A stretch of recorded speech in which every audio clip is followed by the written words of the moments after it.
This is a tutorial for making your first widget in Biodepot Workflow Builder. This tutorial assumes that you've installed Biodepot Workflow Builder or are at least mildly familiar with what the application does.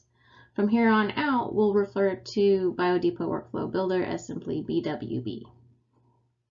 Before jumping into the step-by-step tutorial, we're going to do an overview first of what it is that we're going to try to make for our widget, and this will include a brief overview of what a widget is and what it does. One of the neat features of BWB is that it can display GUI applications. This tutorial will take you through the steps of creating a widget that takes in a text file and displays the text within a GUI text editor. For the purposes of this tutorial, I've created a text file with an ASCII cat picture, but the goal of this widget is to be able to open and edit any text file. To do this, we need a widget that takes in a file, opens it in a text editor, and then pushes the display graphics to BWB. While this is simple to do on your personal computer, to simply look at a text file, in BWB there's a little more to it. Ultimately, widgets are used to start Docker containers, and because the heavy lifting is done by the container, this makes BWB incredibly versatile. Any application that can be executed in a Docker container can be executed in BWB, and in this case, even with GUI. So what is a widget then? Well, it does have its own tasks, but a widget ultimately boils down to a set of instructions. These instructions contain the information that BWB needs to make a container from a Docker image, and the information that Docker container needs to do the task. The task here is to open a text editor, so the requirement of the Docker image is to have a text editor built in. Creating Docker images is outside the scope of this tutorial. Instead, I've created a Docker image that has the gedit text editor built in. The gedit Docker image is currently hosted on Docker Hub under the full name erln/gedit. In the notes here, I've mentioned that the command to open a text file with this Docker in BWB is gedit followed by the file name as an argument. This will be important to remember later in the tutorial. A second piece of information for the Docker image is the tag. Click on the Tags tab to see what's available. There are two tags here, latest and 2019_gedit. Generally, using a more specific tag than latest is better practice. However, this tutorial was made using the latest tag, simply because I had not updated to a more specific tag before this one was made. This is a quick recap of the Docker information that we need to give the widget. For the Docker image, we need the name, erln/gedit, and the tag we are going to use, which is latest. The container information is just the command to tell the Docker container what task to do. In this case, the command is gedit followed by the file name argument. Now that we have the details, let's start the step-by-step tutorial. The first step, of course, is to open BWB. Here we have a blank workspace open. Now there are multiple ways to start editing and creating a widget. I will show you one way to do it all the way through start to finish, and then at the end I'll give an alternative way to start the process. The way that we're going to start making a widget at first is going to be through the main menu. We're going to go to Widget and then select New Widget. Click Yes, we want to create a new widget. And here we're going to click Yes as well and use an existing widget as a template.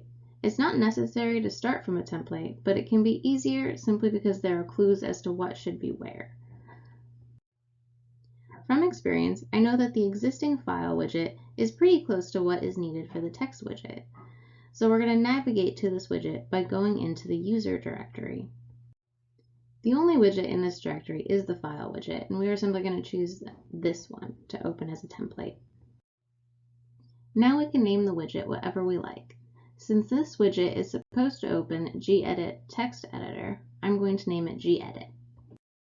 This is the widget editor. We'll go through each tab one by one. The first one, the General tab, has most of the Docker information. As you can see, the name of the widget itself is gedit, which is what we called it, but the rest of the information has to do with the original file widget and not our widget. So this all will need to be changed. The tricky one to change is the icon. This isn't absolutely necessary. If you don't change this, it will just give it a default icon. The file widget's icon is reasonable for the gedit widget. However, the current one shows data/file.png as the icon location, which is incorrect. Instead, we're going to click on the button directory that's next to that bottom field. Once the File Explorer opens, open up the widgets directory, and we're going to follow it down until we find the file directory, the file directory's icon directory, and finally the actual icon file itself, file.png, which we're going to click on and select Open.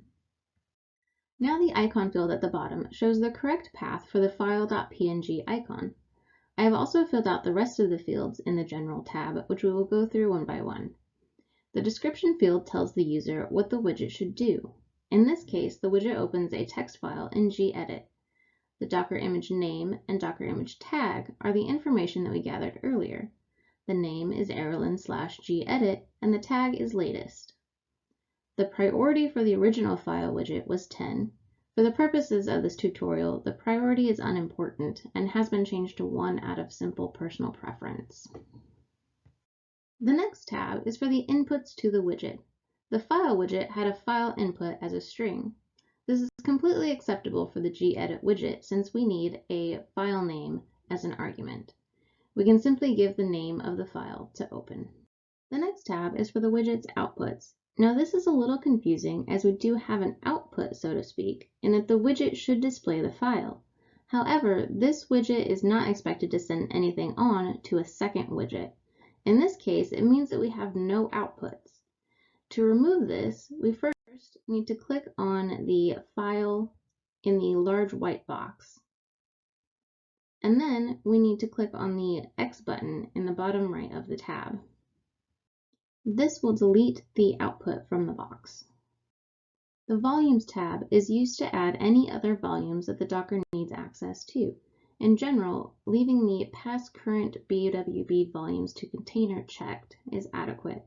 This leaves the Docker container access to the files that you've given BWB access to. Ports is another Docker-specific tab. If a Docker needs access to a different port, this would be where to put that information. This widget does not need the feature, so we will skip it. The Parameters tab is the next important tab for the widget.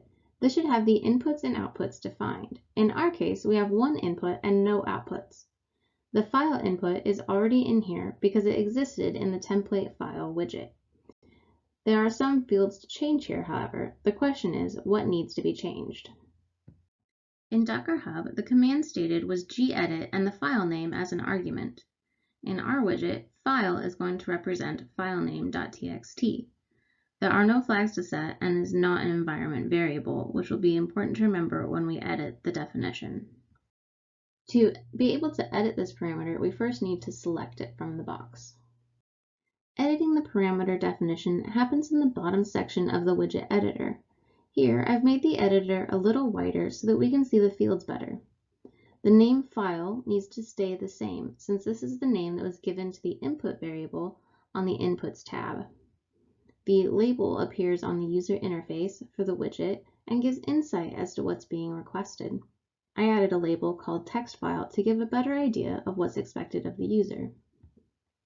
In the Inputs tab, the type of file input was string, but here we're going to put file. This is so that the user will have a browser icon appear and be able to navigate to the exact file they want. Ultimately, the file passed in will simply be the file path as a string. There is no default file to open if a user doesn't give one, so this stays blank. Additionally, group is relevant to the widget and the file name is not optional, so we'll leave these unchecked. There are 3 boxes left: flag, argument, and env. The file is an argument. As such, we're going to uncheck the env box, which creates an environment variable, and we're going to select the argument box. This tells the widget to append the file name to the command that we give on the next screen.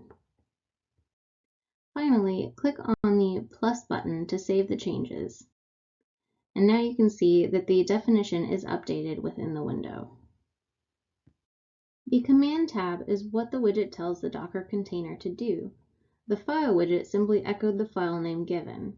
It was also given as an environment variable. Ours, however, is an argument, and we want gedit to open the file. So this is the command that we need for gedit. We simply need gedit and a space. The line there is just the cursor showing that there's a space after gedit. This ensures that the argument is not appended to the word gedit itself. The Docker tab allows a person to create and build a Docker image in BWB. Since the Docker image for this widget already exists, this tab is not needed for the widget and is outside the scope of this tutorial. Save the widget by clicking on the Save button in the bottom. BWB will again ask for the widget name. Since we already named it gedit earlier, we can simply click OK. The File Explorer will open to the /data directory, which shows the files that you gave BWB access to on your local computer. Find the location where you would like to save the widget. The important part here is to not save it to a BWB specific directory. The widget files must be written to your local computer's directory, or they will be erased when the Docker container that is running BWB stops. After selecting to save the widget, it will ask to reload. Select Yes. Now we are back to the original blank workspace that we started with. To be able to use the widget, we need to load it into BWB. To load the widget, we will add it to the tool dock. On the main menu, select Tool Dock and Edit Tool Dock.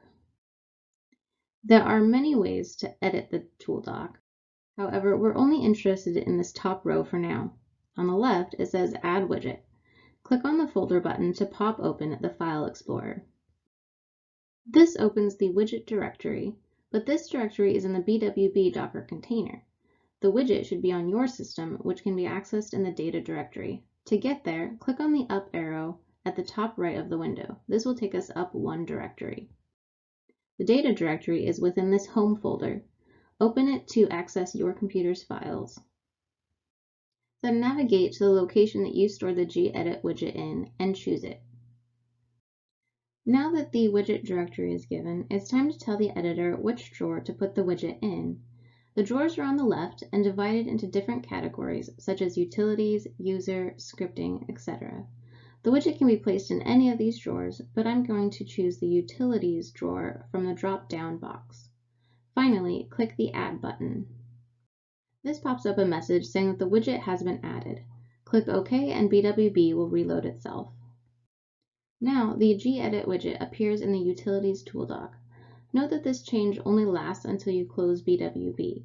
The next time that you start BWB, to use this gedit widget, you would need to reload it into the tool dock.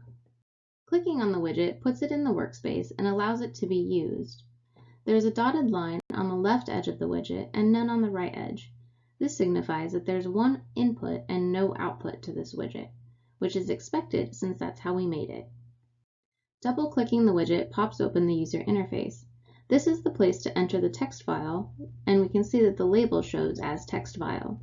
Click on the directory button and navigate to any text file you choose. The path to the text file that I have chosen now appears in the text file box. Not all widgets have graphics. In this case, the point of the widget is to graphically display the text file within the gedit application. So we want to select the box to export graphics.